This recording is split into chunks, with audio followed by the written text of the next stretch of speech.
The St. Michael's Cemetery in downtown Pensacola was the cemetery for the colonial population. And research tells us that the area in and around the contemporary site was in use at least by the late 1700s. You have a burying ground that served the Spanish, the British, the Americans. It's a really wonderful reflection of the people who came to West Florida and who left their mark. St. Michael's Foundation is the primary steward for this site. Today, the St. Michael's Cemetery Foundation has senior partners at the University of West Florida. The Archaeology Institute and the UWF Historic Trust provide the pro bono management of the site. Florida Public Archaeology Network provides wonderful support, as does the municipal government here.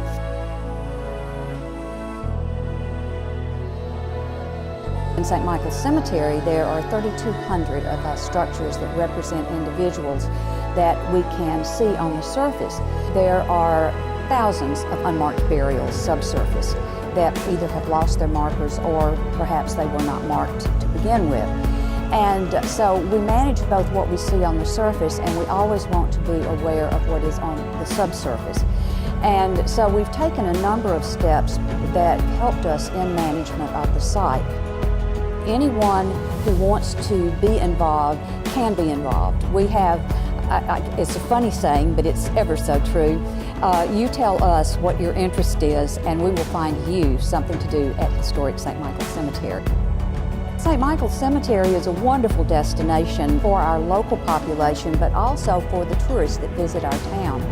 The cemetery itself is on the National Register of Historic Places as a contributing property to the Pensacola Historic District. So you're able to come into the cemetery, be greeted with some wonderful interpretive material that's on site, take a stroll, and then be directed to other areas in our community where you can also experience the colonial and post-colonial atmosphere of Pensacola. I think one of the most amazing things that we have in terms of St. Michael's Cemetery is the direct link we have to events and places that shaped our community. And you're able to walk through this beautiful outdoor museum and green space that's right in the heart of the urban environment.